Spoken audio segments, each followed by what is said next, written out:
안녕하세요. 미래보험교육원 책임근제보험 강사 강효선입니다.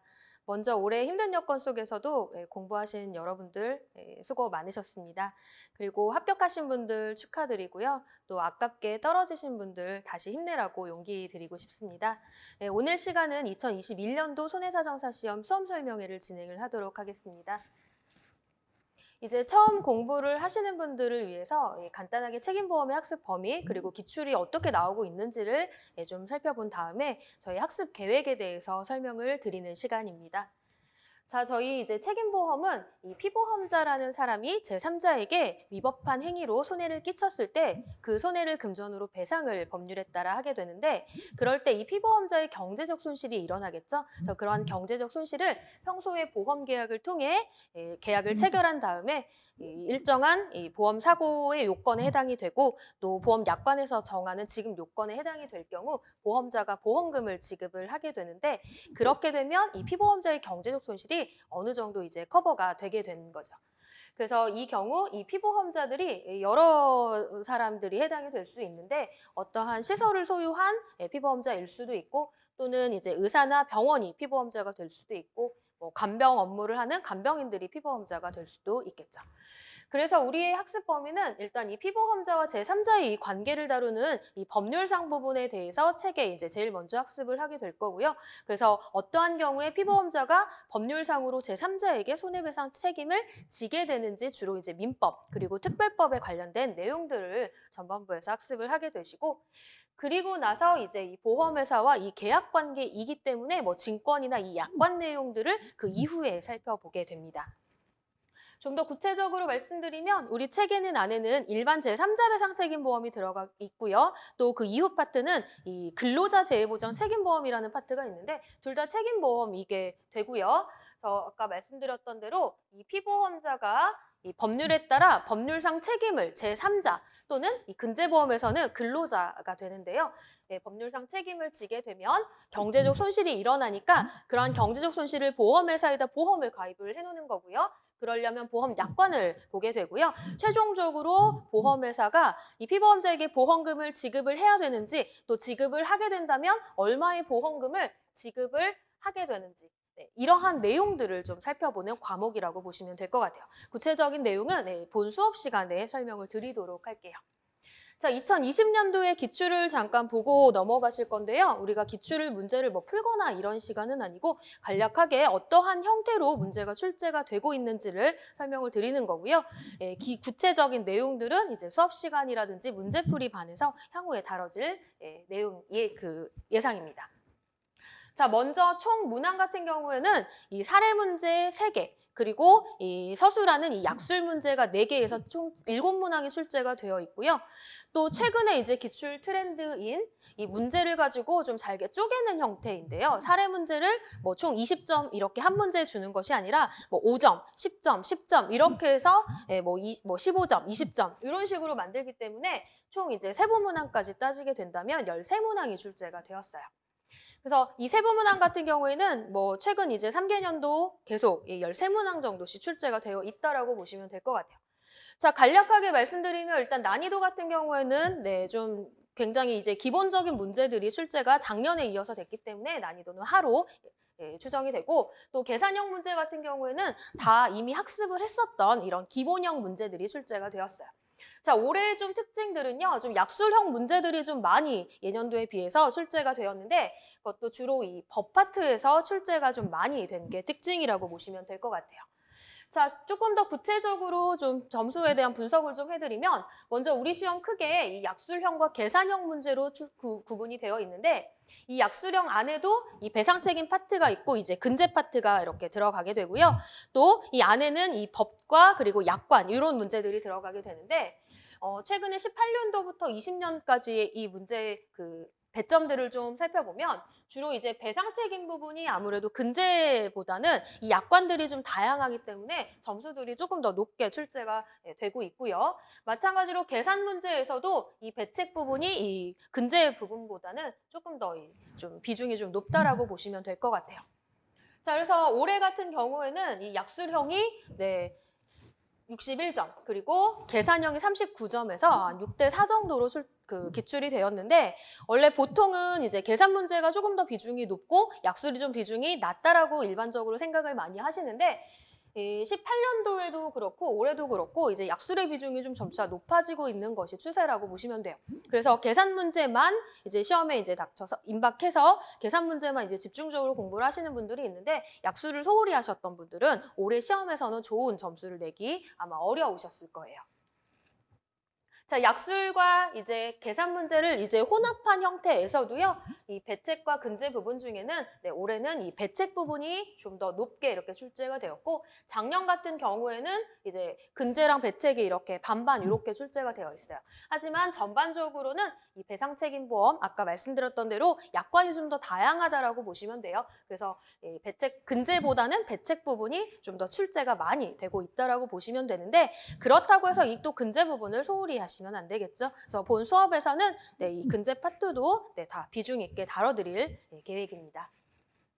자, 좀 더 구체적인 이러한 이제 각 파트에서 어떻게 몇 문항 정도가 출제가 되고 있는지 이런 내용들은 수업 시간에 이 자료로 다 드리고요. 또 수업 설명의 자료에 다 들어가 있으니까 이 내용들은 좀 참고를 해보시면 될 것 같고, 자, 그래서 여기 마지막으로 정리해보면 난이도 낮았고요. 이번 시험 약술 비중이 좀 많았어요. 그리고 좀 눈여겨보실 게 있는데, 이 사례 문제 같은 경우에는 기본형으로 매우 쉽게 출제가 되었지만 미기출된 형태에 출제되었고요. 또 최근에 기출이 없었던 문제들이 이렇게 출제가 되어 있는 게 특징이에요. 그래서 시험에서 이 기출 분석을 제대로 하시는 것이 훨씬 정말 중요하다라는 점을 아실 수 있을 거고요. 또 뭐 이런 피보험자에게 법률상 책임이 있는지 없는지, 또 보험회사에게 책임이 있는지 없는지 등을 판단하는 이런 면무책 약술 같은 것도 출제가 되었고, 또 아까 말씀드렸던 대로 주로 약술 문제가 많이 출제됐는데 이번에는 법 파트에서 좀 출제가 되었죠. 자, 그래서 계속적으로 저는 수업 시간에 강조를 드리는 부분인데, 항상 이런 자격증 시험 같은 경우에는 떨어뜨리려고 내는 시험은 아니에요. 그래서 거의 기출에서 크게 벗어나지 않도록 이렇게 출제가 되고 있는데, 항상 중요한 건 기본기를 좀 튼튼히 하시게 되면 시험이 어떤 형태로 나오든지 간에 충분히 잘 쓰실 수 있고요. 거기에 올해는 약술까지 좀 더 비중이 높아졌기 때문에 이제 다음 연도에는 이런 약술 부분들도 더 여러분들께서는 신경을 쓰셔야 될 것 같습니다. 네, 그럼 올해 이제 기출문제가 어떻게 나왔는지를 간단하게 살펴보도록 할게요. 자, 건설 현장에서 근로자가 일을 하다 다쳤는데 이 근로자에게 지급해야 될 보험금이 얼마인지를 묻고 있고요. 최근의 기출 트렌드는요, 이렇게 각각의 질문에 답하시오라고 얘기를 드렸어요. 그래서 1-1번에서 이렇게 약술 문제가 주어지게 되고요. 1-2번부터 1-4번까지는 지급보험금을 산정하는 문제라고 보시면 돼요. 자, 그럼 보험금을 산정하기 위해서는요, 일정한 전제 조건이 주어져야 되는데, 이 피보험자가 어떠한 보험에 가입을 해야 되는지 이런 보험 가입 사항이 기본적으로 주어지게 되고요. 또 전제 조건으로 이 피해 근로자와 관련된 내용들이 이렇게 주어지고 있다라고 보시면 되죠. 자, 이러한 내용들은요, 우리 기본 이론 과정이라든지 이런 문제풀이반의 수업을 다 들으시게 되면 충분히 다 해결을 하실 수 있는 부분이라고 보시면 되고, 자, 계속 제가 올해 이제 수업 시간에 강조를 드렸던 부분인데, 이 해외 근제 보험 같은 경우는 신체 손상에서 미기출이라고 계속 강조를 드렸던 부분이 좀 생각이 나고 있어요. 그래서 미기출이 처음으로 이렇게 출제가 되었기 때문에 충분히 여러분들께서 공부를 하셨던 분들은 다 연습이 가능했던 부분이고요. 또 문제 형태로 보자면 가장 기본적인 좀 형태가 출제가 되었어요. 이런 내용들은 우리 문제풀이반 교재에 다 들어있던 부분이었어요. 자, 근데 이렇게 쉬웠지만 좀 지문을 또 꼼꼼히 보지 않으셨던 분들은 약간의 함정에 좀 빠지시기 쉬우셨을 텐데요.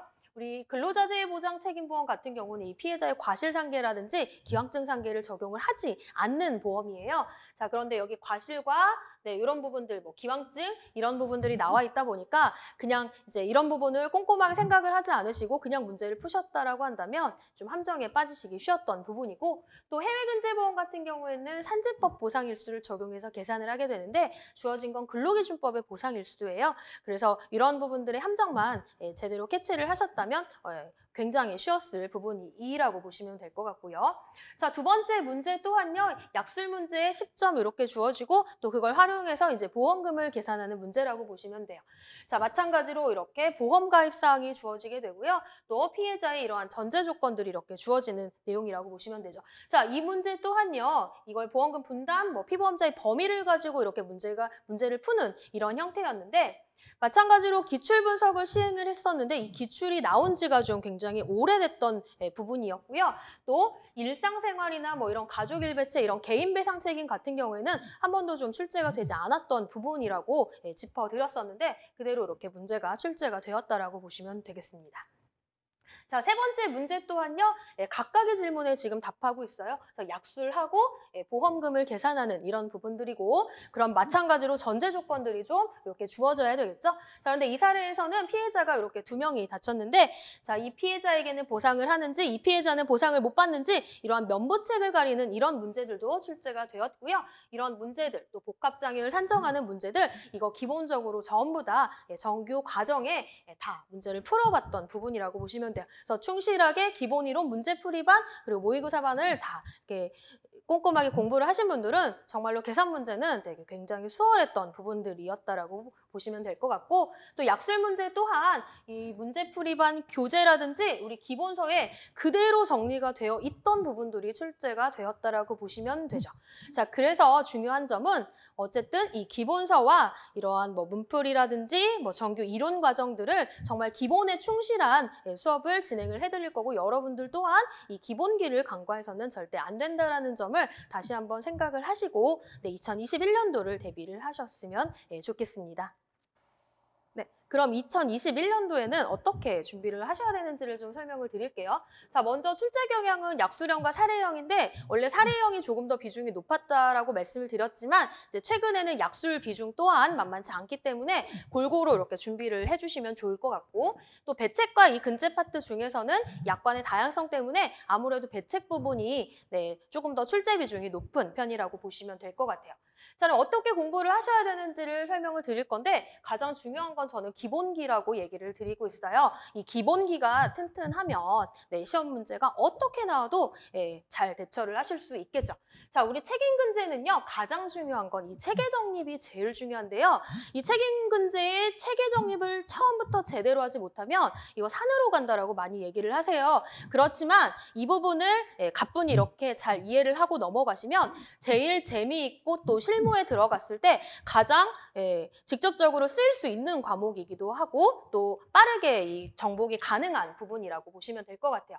그래서 피보험자의 법률상 책임을 언제, 왜 지게 되는지 또 그러한 내용들을 약관에서 보험회사는 왜 보상할 책임을 지고 또 보상을 하게 된다면 이 보험금 어떻게 지급을 하는지 이런 유기적인 관계들을 잘 이해를 해주시면 좋을 것 같고요. 자, 그러기 위해서는요. 우리 보험금을 산정하기 위해서는 피보험자가 제3자에게 지는 이 법률상 손해배상금이라는 걸 우선적으로 산정을 해야 되는데 이거 없이는 지급보험금을 산정을 할 수 없어요. 그렇기 때문에 이러한 손해배상금 산정을 얼마나 정확하게 빠르게 마스터를 하는지에 따라서 좀 당락이 좌우된다고 보시면 될 것 같고요. 또 배상책임보험 약관이 많기 때문에 요거를 좀 빠르고 효율적으로 이렇게 공부하는 방법들이 중요한데 그러한 내용들은 전부 다 수업 시간에 알려드릴 거고요. 또 근제보험 같은 경우에는 좀 내용이 이제 구체적으로 들어가야 되기 때문에 수업 시간에 다 구체적으로 꼼꼼하게 설명을 드리도록 할게요. 자, 두 번째는요. 올해처럼 중요했죠. 이제 기출 분석을 좀 정확하게 한 다음에 그게 되고 그리고 책임근제의 체계 정립을 좀 제대로 한 다음에는요. 가장 중요한 건 반복학습인 점을 저는 꼭 강조를 드리고 싶은데 중요한 건 이 말을 하면서 간단하게라도 이 개념 정리를 하고 이 말을 하면 쓸 수 있기 때문에 말하면서 쓰는 연습을 좀 반복적으로 하실 걸 권유해 드리고 싶어요. 그래서 이런 부분들 좀 유의 깊게 좀 봐주시고요. 중요한 건 이게 계속 반복해야 된다라고 얘기를 드렸고 또 수업 시간에 이렇게 제공되는 자료들이 있어요. 기본 이론 시간에 제공되는 이런 복습 노트 같은 것들은 제가 따로 서브 노트를 만드시지 않으셔도 될 정도로 꼼꼼하게 정리를 해놨고 또 이 문제풀이반 교환 같은 경우에도 약술과 사례 문제를 다 대비할 수 있도록 해놨기 때문에 이런 자료들만 가지고 충분히 본인 걸로 100% 소화하셔도 전혀 시험에 크게 무리 없이 다 임할 수 있을 정도로 자료를 꼼꼼하게 만들어놨다는 점. 그래서 그러한 것들을 적극적으로 활용을 하시면 많이 도움이 될 것 같아요. 자, 또 기타. 자, 본인의 절대적인 노력이 필요한 거예요. 이거 어차피 본인이 공부하는 시험이고요. 선생님은 좀 방향을 이렇게 빠르게 잡아주는 길라잡이 역할일 뿐이고요. 자, 제일 또 강조드리고 싶은 거예요. 뭐 지역적인 부분이라든지 좀 분쟁 있는 부분들, 특히나 이제 시험에 가까울수록 뭐 다른 수험생이 이런 얘기를 했는데 나만 모르고 있지는 않은지 뭐 이런 내용들에 많이들 이렇게 귀를 열게 되시는데요. 자, 그런 문제들은요, 우리 시험 문제는 사실 나오기가 굉장히 힘들겠죠. 그래서 우리 시험 문제는 어느 정도 좀 표준화가 되어 있는 문제들이 주로 출제가 된다라고 보시면 될 것 같아요.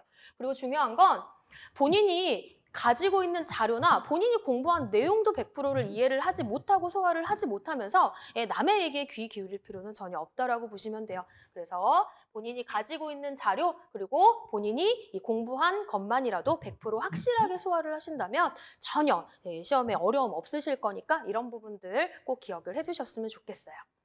자, 그러면 저의 2021년 커리큘럼에 대해 설명을 드리도록 할게요. 자, 크게 반은요, 기본 이론 반, 문제풀이 반, 그리고 모의고사 반 이렇게 세 가지 반으로 구성이 되어 있어요. 자, 먼저 1, 2월 달에는 8주 과정으로 기본 이론 반이 이제 개강이 되는데요. 이 반에서 가장 중요한 건 이제 아까 말씀드렸던 대로 이 책임보험이 뭐고 이런 시험 문제가 어떤 식으로 나오고 그거에 맞춰서 이런 개념 정립하는 이런 반들이 되겠죠. 자, 그래서 이 기본 이론반을 듣지 않고 이 문제풀이 과정으로 절대 다가갈 수 없다라고 보시면 될 것 같고요. 자, 책 같은 경우 기본서로 이제 진행을 하게 되고요. 자, 서브노트를 제가 드린다라고 얘기를 드렸어요. 작년도에 비해서요. 좀 더 내용을 좀 수정을 했고요. 또 수업 같은 경우에는 이제 PPT 수업으로 하게 되고 또 책을 가지고 또 한 번 이제 반복을 해드리고 또 마지막으로 이 복습 노트를 가지고 또 한 번 반복을 해드리기 때문에 저 복습 노트만 평소에 가지고 이렇게 열심히 보시게 되면 이런 개념 정립하는 데는 전혀 아마 문제가 없으실 거예요. 자, 다음 5, 6월 달에는 보통 이제 8주 과정으로 총정리 및 문제풀이반을 개강을 하게 되는데 저는 이 문제풀이반이 사실 가장 또 중요하다라고 생각이 들어요. 왜냐하면 이 문제풀이반 안에 앞에 이제 제가 교환을 또 이렇게 제공을 해드리는데 그때 그 교환 앞에는 약술 문제가 다 정리가 되어 있고요. 뒤에 부분 같은 경우에는 이 유형별로 이 기출부를 다 이렇게 분석을 해놔서 그에 맞는 이 계산 문제들을 다 제공을 해드리고 있고 또 단계별로 학습하실 수 있도록 이 커리큘럼을 다 짜놨기 때문에 이 문제풀이반 교환만 이렇게 충실하게 수행을 하셔도 정말 올해 문제 같은 경우 다 이 문제풀이반 안에 있는 거의 그 유형들이 거의 그대로 나왔다라고 보시면 될 것 같아요. 또 이른 답안 작성을 또 지도를 해드리고 있어요. 그래서 실제 시험지 작성을 하게 한 다음에 이제 제가 이제 첨삭 같은 것들을 좀 이르게 좀 해드리고 있고요. 실제로 이렇게 이른 첨삭을 받아보신 분들이 실제로 이런 실전 모의고사 반에 오셨을 때도 좀 빠르게 이렇게 앞서 나가시는 분들이 많이 계셨던 것 같아요. 그래서 연계 과정이라는 거 말씀드리고요. 자, 여기까지가 되셨으면요. 우리 이제 마지막 5주 과정으로 실전 모의고사반을 진행을 하게 되는데 뭐 여기 문제풀이반과 뭐 모의고사반의 이 문제 자체가 뭐 아주 현격하게 차이가 있는 건 아니고요. 기본적으로 문제풀이반을 다 수강을 하셨던 분들 이제 모의고사 반에서는 실제 시험과 동일하게 이렇게 체크를 하시고 좀 답안을 이제 첨삭을 해드리고 제가 보강을 해드리면서 같은 답안을 내셨을 때 좀 더 효율적으로 고득점을 받으실 수 있도록 1:1 첨삭이라든지 맞춤 첨삭을 다 진행을 해드리고 있는 게 특징이라고 보시면 되고 마지막에 또 파이널 자료를 다 제공을 해드리고 있어요. 자, 이 문제풀이반하고요. 실전 모의고사반 이때 이 사이에는 이제 지금까지 계속 스터디반을 또 운영을 하고 있어요. 그래서 올해 이런 계획도 있고요. 또 이런 내용들은 이제 실제 수업 시간에 말씀을 드리도록 할게요. 자, 이렇게 해서 저희 이제 커리큘럼을 좀 설명을 드렸는데, 여기.